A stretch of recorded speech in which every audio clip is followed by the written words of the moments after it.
Hi, is the screen visible? If somebody can just give me a shout out saying yes, I'm very much audible and the presentation is visible, and I'll go forward.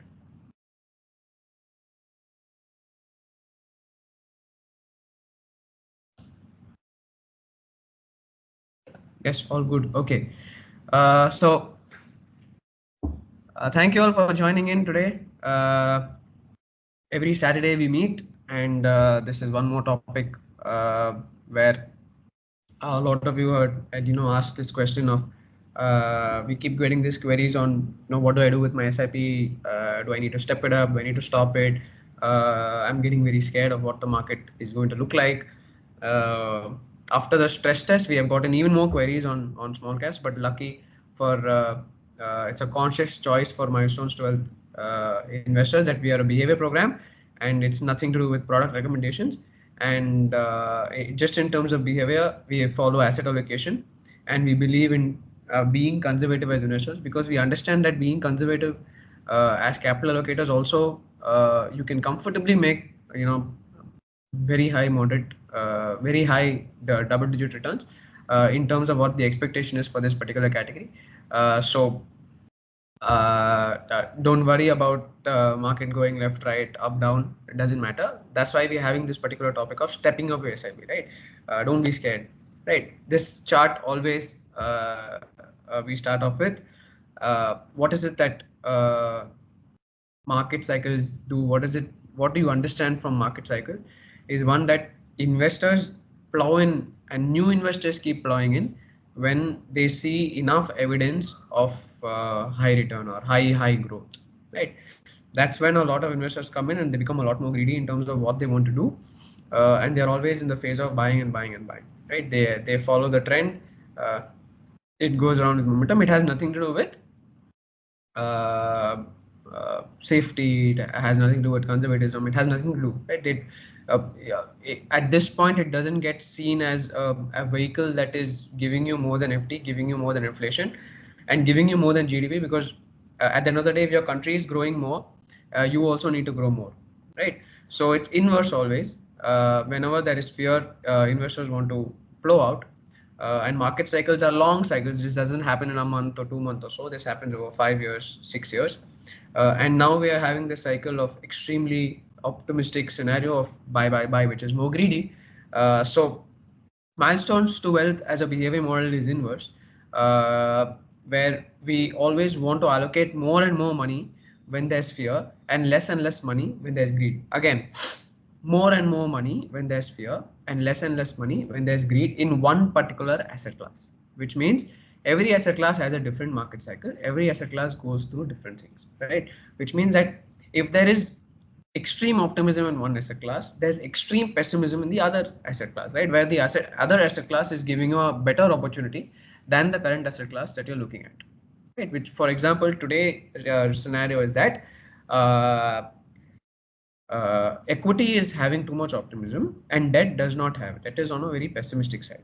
Naturally, we have done 2 or 3 webinars on making you understand debt and why debt is a very good opportunity for you to park your money in from a behavior perspective, where yes, you need to look at it from a safety, a more reliable sort of uh, method of investing now, method of saving right now, because you cannot take that extra risk, right? So market cycles work in asset classes, and what is the outcome? The outcome is that over a very long period of time, you are able to compound somewhere around 9 to 12%, which is very good for you, right? Very good for you as investors, right? So this is something that we follow on Milestones to Wealth, and you'll see how we are doing things.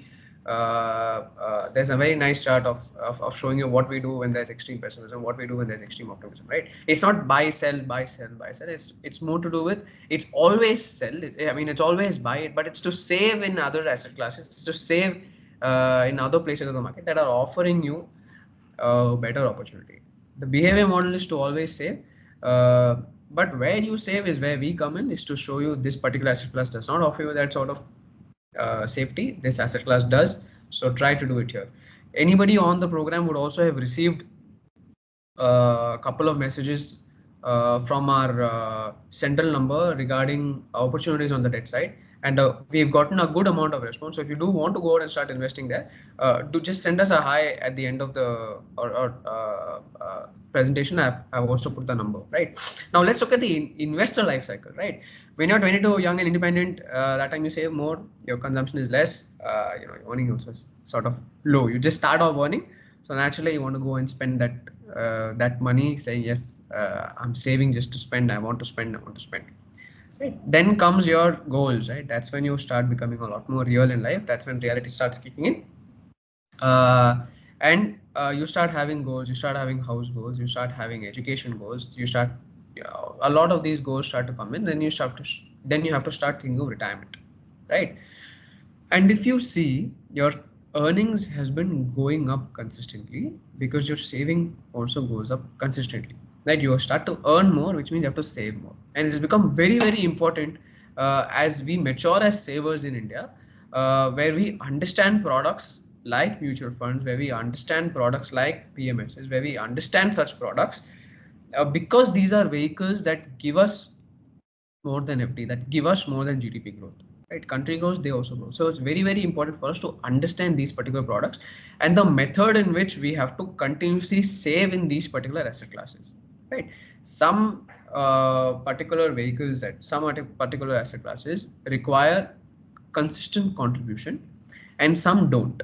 Right? Let's say in your debt you see FD, that time you don't require consistency, right? You just park a big lump sum of money there and leave it and get whatever 7.5, 8% or 9% yield on that particular FD. Right? But on equity it works completely different. So here we are talking more on the equity side of how you need to step up your SIP and how you need to consider SIP as a mode of investing. Right? And this is all public data, right? So let me take a poll here. How much SIP are you currently doing? There are many options here. How much SIP are you currently doing? Is it less than 10,000? Is it 10,000 to 20, 25 to 50, 50 to 75? Is it more than 75?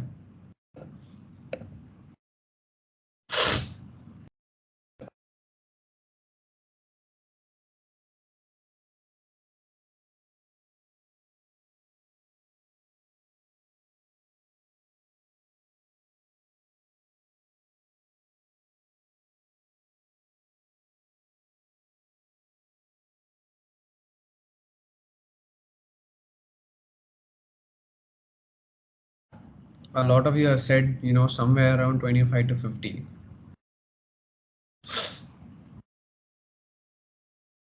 Okay, there's a good more than 75,000. Somebody has said less than 10, 10 to 25. Majority of you are in the 25 to 50,000 sort of bracket. Somebody has said zero. Two people have said zero. That means you definitely have to start a SIP. Uh, so a majority of you are in the bracket of less than 10,000 and 25 to 50,000. Okay. Now, just look at this chart, right? Forget compounding, forget all of that, right? When you're saving, let's say 20,000 every month, or let's say 10,000, 5,000 every month, right? You forget the end result that's coming to you. You look at the behavior that you're doing. Every month you're saving money, right? And that money is going into asset classes that generate return. But your total investment that is going into this every year gets a lot more higher. You're accumulating so much of your capital that you don't see it. You only see the return. But what you have to see is the capital that you're accumulating in this particular asset class. Like if you're doing 10,000 rupee SIP every month, uh, then by the end of 10 years, what would your capital be? Second, after 10 years, right? The money that you've put in, that 10 or 12 lakhs or whatever that comes to as capital, after 10 years, if you just grow at a moderate return, right? Doubles for you. 10 years after that is 4 times your initial investment, right? Your capital. Now, the point here is that if you don't show this behavior of just consistently taking part of your saving in it and using these vehicles, then you will not be able to accumulate so much money. At the same time, that money will not make money for you, right? So the point that M2W tries to, or Milestones to helps you to do, is how can you accumulate that much money, and second, how can you accumulate more, right? So we sit with, so depending on what your goal is, depending on what your mandates are, uh, a majority of savers in India have money that is parked in real estate, right? And that has either come to you or something that you are actively trying to do, right? And that's not very liquid, right? There's barely about 10 or 15% of uh, savings that go into equity from a household savings model, right? For you, right? So after that, after all your expenses are considered, some of you have very expenses, some of you don't have very high expenses, what you can save, right? And then helping you out in understanding what are the expenses that you can continue doing and what are the expenses that you need to cut. Assuming you cut this based on this particular, for this particular goal, this goal can be met for you in X and X years. Let's say you have a goal that is coming up in the next 7 years. If you want to buy a house in 7 years, assuming you do this behavior, right? You change your behavior and you practice this behavior over months together, naturally that 7 years for you becomes 6 years and becomes 5 years 7 months or so, and you will be able to achieve your goals a lot more faster than what you think, right? So stepping up your SIP is not only a function of getting a higher return, but majorly is a function of you changing your behavior and changing your habits and changing your spending patterns, right? So as you keep stepping up your SIP, this accumulation starts going up over a long period of time, and ultimately that again works for you in your favor, because Indian markets will anyway somewhere give you around 9 to 12%, right? What matters is not for you to get that 9 to 12% or to go towards higher yielding products, but for you to save more and accumulate more so that you can go to these products. It has nothing to do with what the product is doing. It has everything to do with what you are doing for that particular product or for that particular category, right? But how compounding works is that as you save more, you get, right? As you show consistency and improve consistency, naturally it would work in your favor, right? So anything that is 10 years is naturally at that particular rate goes up, which is very moderate, which is good for you. 9 to 12% is a very good expectation for Indian savers and Indian investors. And 20 years down the line, naturally that money for you grows better. Now, when was the last time you did a step up in your SIP? Was it last year? Was it 2 years back? Was it 3 years back? Was it 4 years back?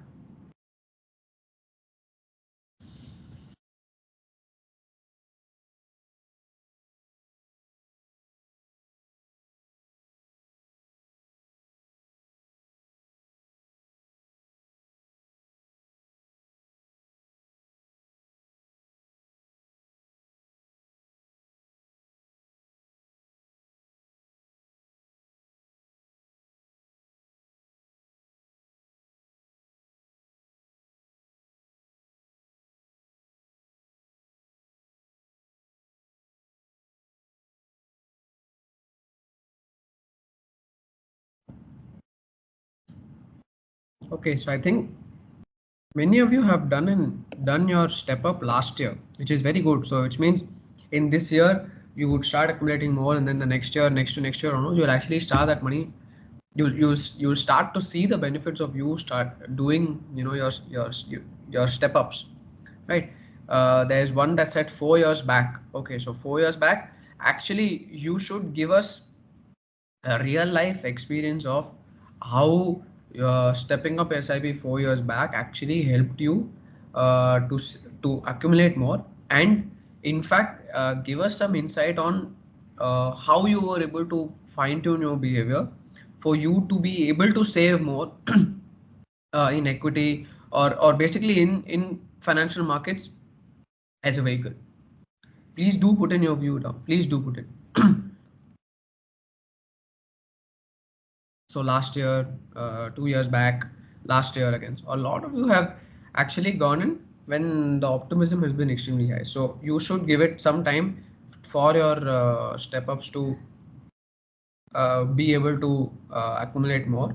Don't look at the end value immediately. You have a 7 year, 10 year horizon. So don't look at first 2 years and be anxious about what's happening and why it's happening, right? Yes, a lot of optimism has come in the last 2 years, and yes, optimism has fueled your behavior in committing more. But don't worry about it.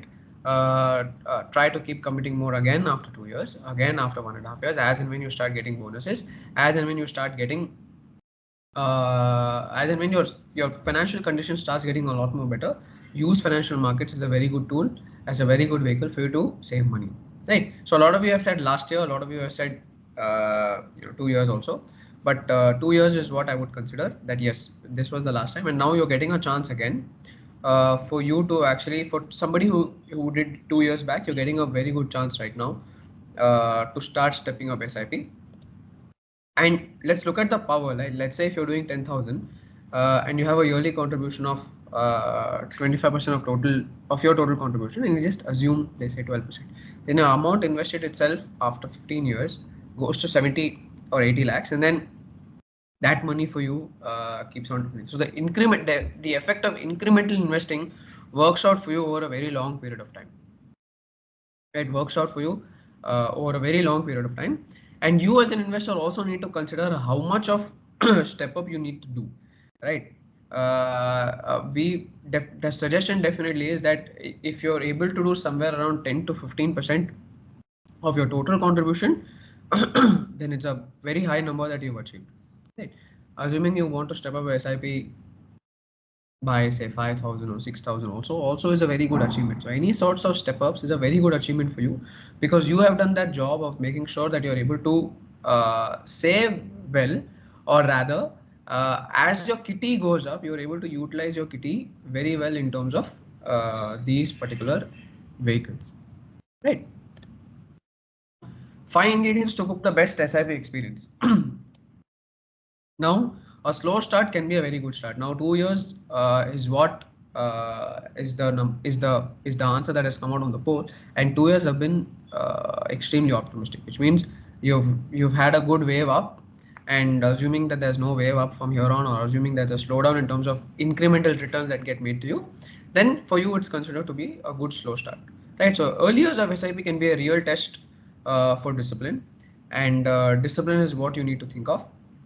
Volatility is always going to be there in the equity market. So for the first 3 years of you doing SIP, don't be scared. But as you age, right, as you start getting mature, as you see the first 2 3 years of doing your SIP, you would naturally know that yes, okay, this works. I'm very well seasoned to how to look at SIP, and your confidence goes up, so your contribution also starts going up, right? Uh, don't stop your SIP ever, right? Don't stop your SIP ever. Those initial years is when your SIP is actually working for you. You're not seeing it because you don't get that particular data. But yes, initial years actually make a very good point where 2 3 years you're only saving, you're only averaging at the same cost, unless and unless there's a 30% or a 40% drop. That's when you have to go back to the drawing board and say, yes, we need to do something else. But uh, don't ever stop your SIP. Don't ever stop contributing money. That is bad behavior, because here you're saying that no, uh, only if it is showing me that performance, I will continuously keep doing money, keep putting in that money, and I will time the market. You cannot time the market, so don't time the market. In fact, we don't time the market at all. We only look at what you should be doing in this sort of a market from a behavioral perspective. If this is good behavior, then yes, please keep pursuing. If this is bad behavior, put a stop to it right now. Right? Stopping your SIP is a bad behavior. Right? Now, grow your contributions to grow your corpus, right? Like I was telling you, when you saw the math, right, you need to grow your contributions to grow your corpus. You having a very small share that of your household savings that goes into financial markets, don't expect it to become like a 10x or a 20x unless and until you start contributing to it. As your corpus keeps growing, as you have more money to invest, when the market keeps when you see a lot of volatility, it will work in your favor, right? So always be in the mindset that you need to grow your contributions, and only then your corpus at the end of the day will grow. Don't think that what I'm putting now will ultimately give me so much, because that again leads into you taking a very speculative it's very speculative behavior, and at the same time you are again effectively trying to time the market, right? So do not always be in that mindset that you need to grow your contribution. Now, what to do when there is a bear market, right? What to do when the markets keep falling? So, if you're consistent with your SIP in a prolonged bear market, right, or in a bear market, as you start recovering, it will push up your SIP value much faster. It's very, very known, right? But you don't show. See, this is all data. But when the real test happens, investors actually don't keep their foot down. A lot of bear markets makes investors fear about the future scenario that's going to happen. So they do not take advantage of the current scenario itself that is taking place. That's why I showed you that particular chart in terms of what to do in a bear market and what to do in an extremely optimistic market. Optimistic market in one particular asset class, look for other asset classes, right? Pessimism in all asset classes, please take advantage of all asset classes, right? So as you save more in a bear market, ultimately that will result in you having a higher corpus at the end of the day, right? But your objective should be that yes, my contributions definitely need to go up in a bear market. So is today a bear market or not in which asset class, or rather in which asset class you're seeing a bear market, right? So SIPs, so you can answer that question in the chat box as well. So SIPs beat indices while recovering from a fall. So if you look at the 2020 market cash, SIP started in Jan. Nifty took 12 months to recover. Your SIPs took 6. In 2008, which was the worst crash of all, the index took 34 months, and your SIP would have just taken you about 18 months for you to recover that entire money, as well as perform better after 10 years, right? So do not be scared of a bear market. That's when you actually have to show that aggression in a falling market or in a bear market, or in a bad phase. That's when you actually need to show conviction and need to show confidence, right? Naturally, SIPs are not meant to be played around with. This is not okay, buy and sell. I will put money here and then go somewhere else, and it's not going from one place to the other place to the other place to the other place. It's consistently saving. It's consistently saving. It's more of a buy and hold strategy. It's consistent, consistent, consistent, right? So the more time you spend with your investments, the more you become mature. You become seasoned as an investor, and you are able to take better calls as an investor, right? So the whatever you save works out for you. So the first 7 years, if you see, you would not see whatever. For the first 5 years, you don't see the actual magic happen, but usually in the last 7 years is when you see magic actually happen, and this is assuming that you grow at very stable rates of 11 to 12%. Right. So the final years or the final 7 years is where you actually see 70% of the gains made at the end of the 21st year. Basically, have a long-term horizon and don't assume that you will make everything in the first 3 or 5 years. Actually, everything for you comes at the end of your holding period. Let's say if it's 10 years or 12 years or 15 years also, everything comes for you at the fag end of you holding, because a lot of your money has been flowing into the first 3 years of the entire market, of your entire journey. It's a journey. See it as a journey. Don't see it as unless you have a specific goal saying, no, I cannot do this beyond 3 years, then the strategy for you must be a lot more different. Right. Every installment counts. So the purpose of SIP is towards targeting towards better opportunities. It's not that I have done this and then from here I need to move toward that. No, this is working for this particular aspect. This is working for this particular goal. This works in a particular manner, and the next contribution that needs to go is to support that one particular thing. Right. So your target. So your next SIP installment should target some other goal, some other skills. You need to split it based on what your particular purpose is. You need to split it based on what it is meant for. It has nothing to do with you stop this and you go there, you stop that and then you go there. Then you're not effectively making use of anything. It's bad behavior plus your compounding doesn't work. Right. Even in a rising market, there will always be opportunities for you to invest. That's why I asked you this question of where in the market cycle are we in terms of asset classes, be it equity, debt, or precious metals, right? Always have this mentality that for me to grow my contributions, I need to target my SIPs towards better opportunities always. What is going has to continuously go on. That doesn't mean it's bad, but where is the next phase of opportunity for me? It lies somewhere else, or whether it lies somewhere else, or whether it's in the same place, and only then try to take a call. Right? It has nothing to do with reducing SIP. It has everything to do with increasing your contribution, right? It has nothing to do with reducing. SIP is not something that you reduce. As you grow Would you want to reduce something because you're growing? No. As you keep growing, your contribution also needs to go, because your household savings, your income and then your expenses and then what you save, your household savings demand for you to save more, right? To take those calls of investing in other asset classes, to take those calls of using more and more vehicles, right? But the whole journey is that we come in to just give you a very sane platform, sane to for you to practice sane behavior, for you to rational behavior. It has nothing to do with going all over the place. It has everything to do with being rational as an investor. Right. Now, this is the model where you see Milestones2Wealth come in, right? In a boring market, we are always advocates to save a lot more money for you to do your SIP, for you to step up your SIP. And in a very exciting market is when you can get to reap your benefits. That doesn't mean that it's exit. Again, it's not a buy, sell, do this, hold, do that. It has everything to do with, by the end of your particular goal, you should be able to reap the benefits of all the hard work that you've put in at the start of a financial journey. Right?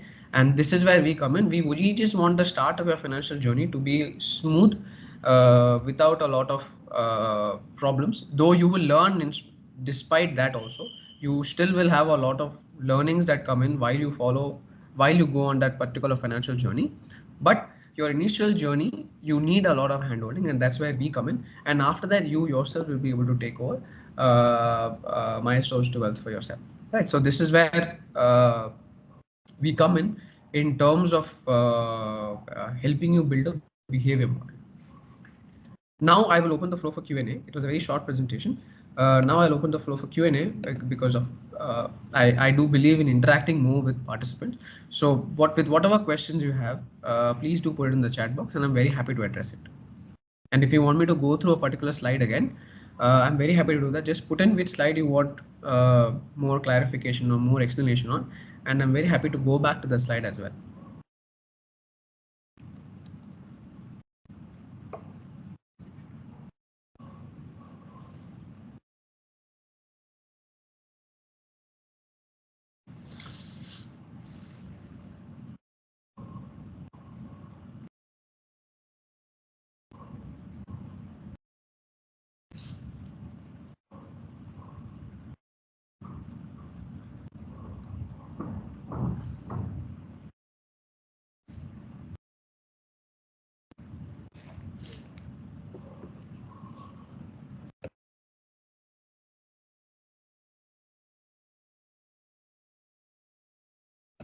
So there is a question on how many funds we can manage to better.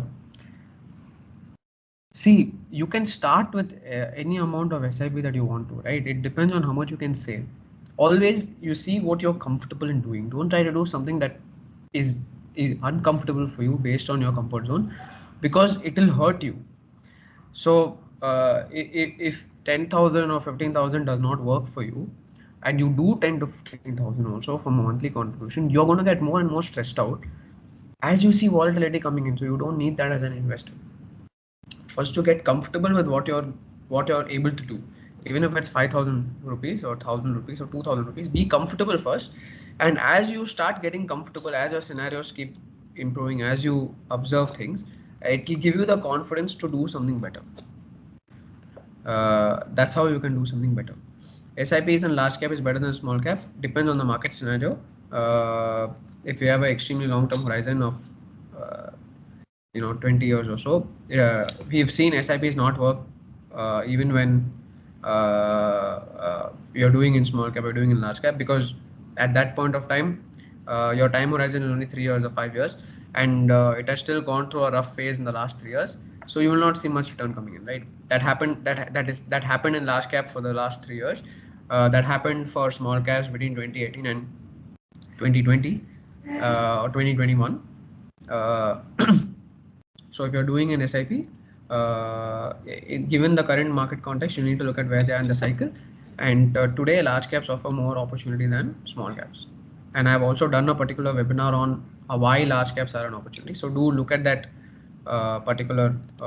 You can just go to your Milestones2Wealth on YouTube, and you will get.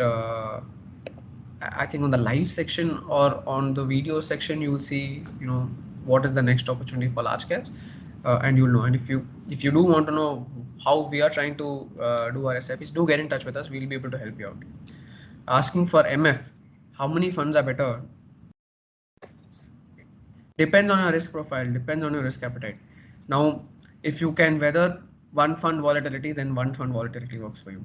But if you can weather more than beyond 5 or 6 funds, does not work. Because investors tend to go towards the same category. Let's say a flexi cap, you would have 5, 6 flexi cap or 3, 4 flexi cap. It has nothing to do with how many funds. It has everything to do with where you're trying to save money, right? If you're having 5 funds and some of them are into large caps and the rest is in middle, then you're doing a Nifty 500 sort of strategy. If you're doing a particular sector, if you're doing a particular theme, again that works for you. So it's not how many, it's where. Should I continue my SIP in small and mid caps also? Should I take a break? No taking a break, right? Direct incremental money for your SIP, that is new SIPs, towards other asset classes, right? Or towards other categories. No stopping. Stopping SIPs never work. You shouldn't stop your SIP.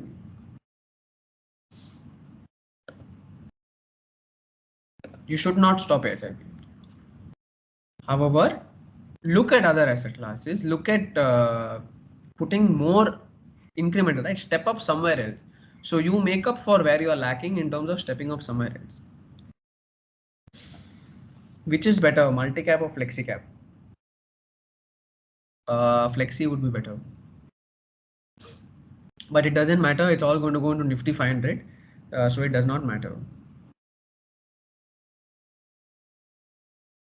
Should I wait for the market to fall to step up, or can I do it anytime in a year? Do it anytime in a year. Do not wait. When the market, when you see a fall, right? That's when you use whatever extra money that you're having in terms of bonus or in terms of something that you had beyond your liquidity needs. Say you have to park some money in savings where you don't need to think of yield, right? You just need to think of safety. And if you've parked more and more and more into for your liquidity needs, your current liquidity needs, if you don't need some money, you use only some part of that money to take advantage of a fall. Don't try to stop or don't try to time it. This is not something that you can time. Never time SIP. SIP has to go in consistently. It's like getting up and brushing your teeth consistently. You don't ever stop brushing your teeth. You don't stop having a bath. It's consistent. You have to do it. It's a habit. Create it to be a habit. No timing. In a scenario where you get a fall, then you try to see if there's any bonus or any sort of extra money that you have lying around to take advantage. PPF for ELSS for 15 years, which is better? Both are good. PPF works for a different particular reason. ELSS works for a particular reason. Yes, they are tax efficient, but both are good. Both are very good, and it depends on what tax bracket you're on, whether you're on the old regime or the new regime. But both are good. What do you suggest, monthly or weekly? Which gives a better environment? So there was a slide which I did not put for a reason. We get queries on if I put on the 5th of every month, or I put on the 10th of every month, which is better, right? Do I do a monthly? So there was good data. I didn't put it for a particular reason because the number is the same. It doesn't matter whether you do a monthly or a weekly SIP. It doesn't matter. It depends on how much you can contribute. If you can take a weekly SIP, then you do a weekly SIP. If you want to just stick to monthly, just stick to monthly. Over a long period of time, it does not matter. Over a long period of time, 7 years, 8 years, 10 years, 15 years, it does not matter at all. The number that we were seeing doesn't matter, 0.1 or 0.15 something. It doesn't matter.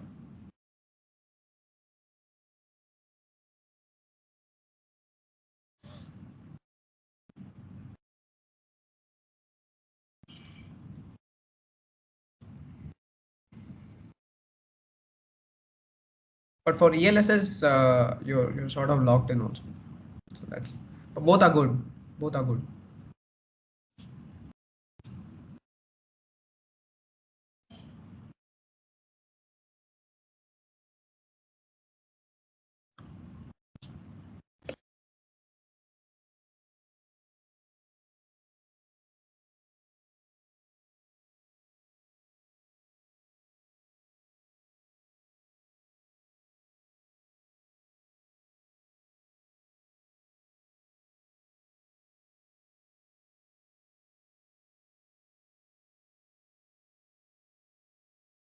SIP is better in MF or in individual stock?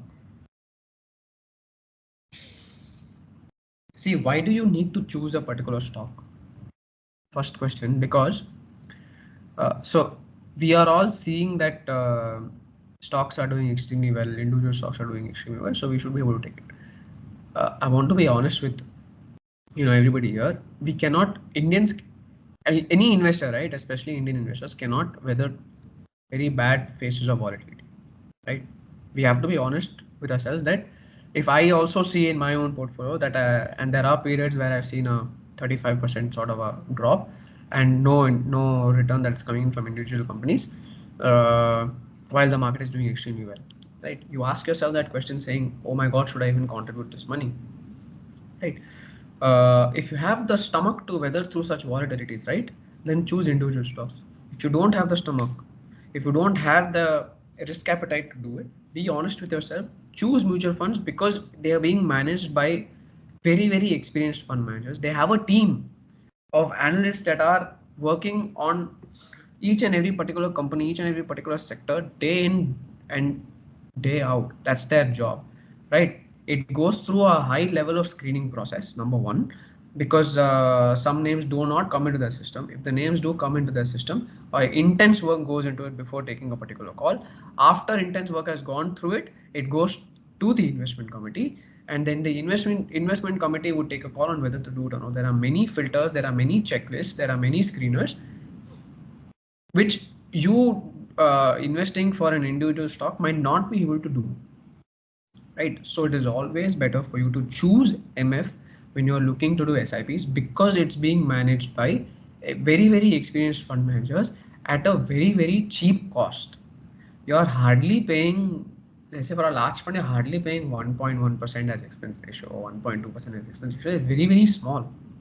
So for you getting that level of experience, that expertise that's coming, it's always better for you to do MF. It's not better for you to do individual stocks because the risk, because you don't have might you might not have the entire picture about it. The screening processes are different, and the level of work that you might put in into that individual stock might not be adequate at all. Even analysts who put in that work day in and day out, tracking sectors for years on together, still feel that they have not put in enough work. So MFs always work. NPS or MF, which one is best for retirement? See, both are good. Your NPS should never stop. Your contribution should never stop. MF, of course, because it's able to give you uh, better liquidity. Naturally, it works for you. So you must have some contribution. To know how much contribution should be there in each of these, you get in touch with us. Somebody from our planning team will be able to help you out. Okay, based on the sector cycle, I would like to do a weekly or daily SIP for a short period in the sector in addition to my regular monthly SIP. Is this a good strategy to get advantage of cyclical growth? Uh, you can stick to doing lump sums. Right? On lump sums on top of SIPs. SIP plus SIP plus SIP does not work. Lump sums plus SIPs work. So that is a very good strategy. Lump sums plus SIPs is a good strategy. That's why you are able to take advantage of a block. Let's say with a bad cycle for that particular sector, then lump sums work for you, and then you're just topping it off with whatever slight volatility that's coming in for you. I've just started my SIP this year. How much of my portfolio should I allocate for debt at the moment? Is it attractive to rebalance my allocation as a whole?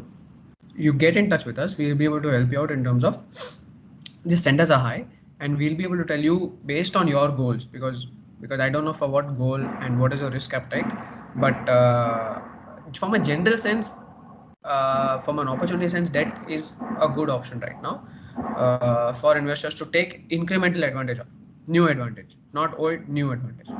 But just to know how much, what is your goal and what needs to be allocated for that particular goal in which asset class, just for that, right, just get in touch with us. I put the number here. Just send us a hi, and somebody from the team will be able to get in touch with you, and we will be able to have a healthy discussion. So the contact is here. Is 9677000613. Is right here on the. I put it here. Can you purchase MFs on Saturday and holiday? No. You will get NAV only for Monday.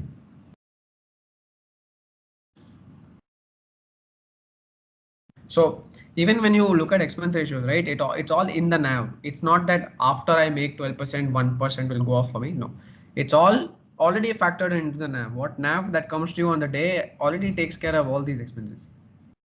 What is the difference between iThought and Milestones2Wealth? Milestones2Wealth is a behavior program by iThought. iThought Financial Consulting is the company. Milestones2Wealth is just a program. It's a behavior program where the goal is to create a savings habit for investors, to help you to create a savings habit, which in turn help you to for it to become a investing habit. See, India is growing, right? If India grows and you know, a lot of us would also have higher income, but we don't know what to do with it.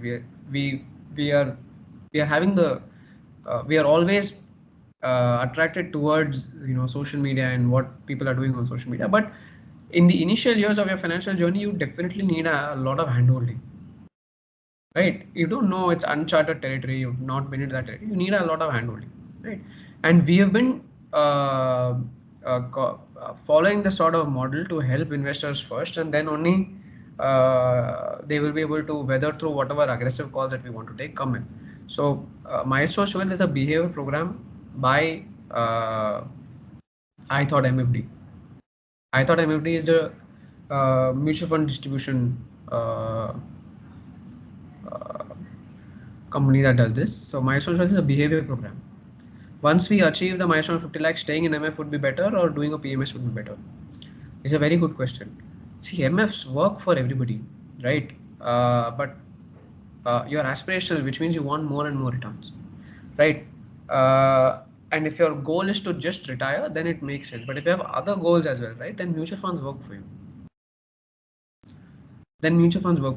But if your goal is to just have a long period of wealth creation in retirement, then yeah, once you achieve that milestone of 50 lakhs, then you can go to the PMS, right? But uh, MFs always work for you to become better as an investor, and only then try to go towards other territories. So it's like, don't try to play T20 match immediately.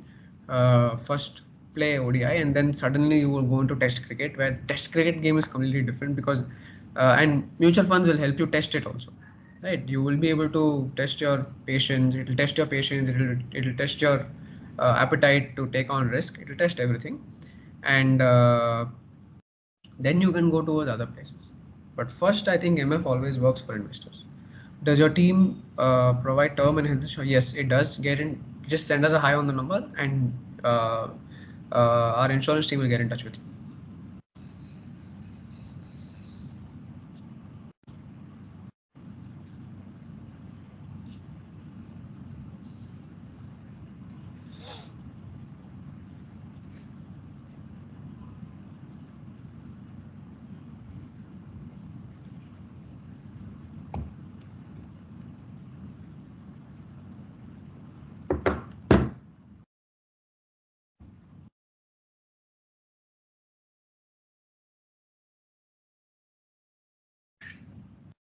Yes, we will help you in asset allocation depending on your goal, depending on your objectives. We will help you to in asset allocation. I'm at starting point in my investment. Do you advise begin with PMS? I may be consistent in making 75,000 per month for investment. See, we have a strategy for multi-asset for called Sphere, in which if your goal, yes, if you have a good 7 year plus sort of goal and you have the appetite, right, then you can look at PMS. That is a we that particular PMS is managed conservatively only. Second, if you do not want to look at that, then MF is always going to work for you. Then you first build on majorly on the MF side, get comfortable with the strategy, get comfortable with the market, get comfortable with all these things, and then we'll see where we can, you know, push you off. But MF will work for you first, right?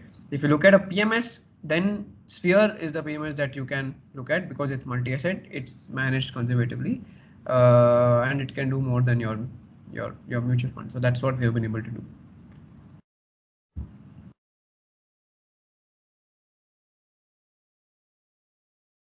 And on top of that, since you're already wanting to do an SIP of 75,000, definitely it'll work for you, right? But if you cannot weather through anything, then MF is definitely the starting point for you to do it.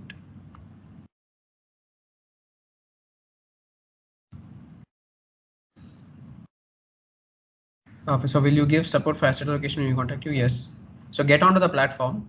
Once you get onto the platform, then we will be able to help you out.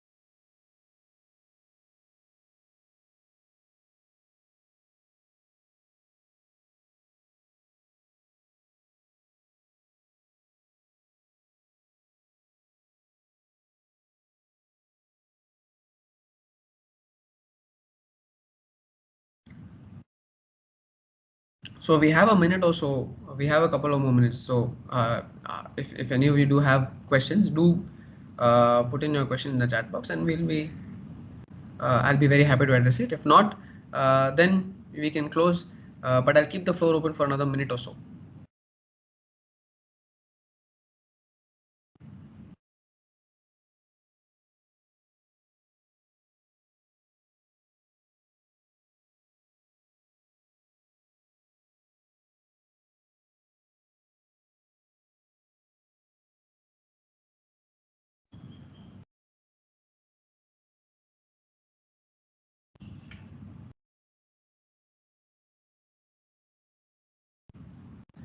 Yeah, somebody from my thought can definitely contact you. Just share your number or just type in your number, and I'll forward it across to the team, and somebody will definitely get in touch with you.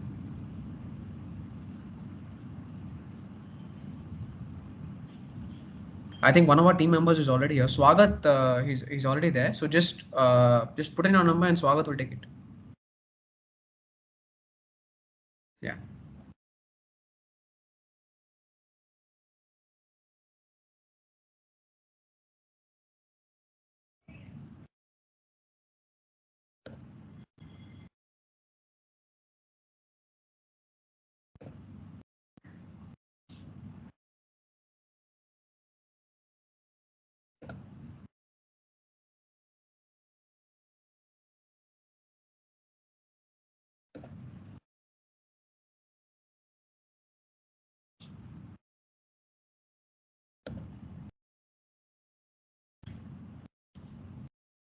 Swagat, there's one more number, so you can take that also. I've given you mic permission, so you can have a small chat also if you want.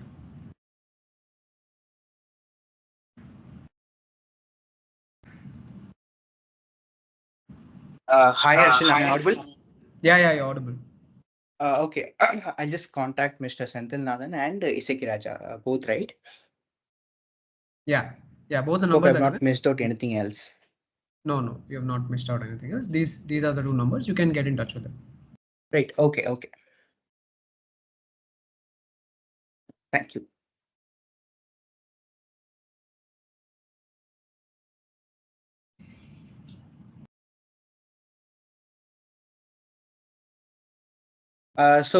Just one more thing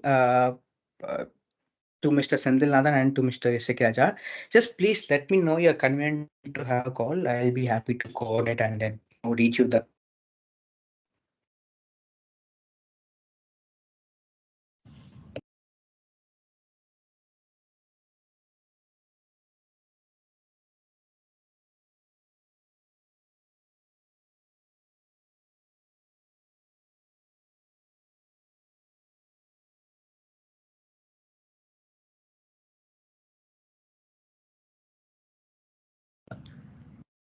So I think that's about it. Swagat, I think you can. I think we can close. Thank you all for joining in on a Saturday afternoon.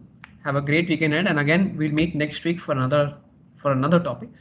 You will get all the information of what we are doing on social media. Do follow us on social media, whether you're following us on Twitter, YouTube, whether it's I thought PMS, Milestones to Wealth. You'll get all the information. Just send us a hi on the platform. Even if you're on the list for marketing, you will continuously keep getting messages of what we are doing. Right. Thank you all for joining in. Have a great weekend ahead.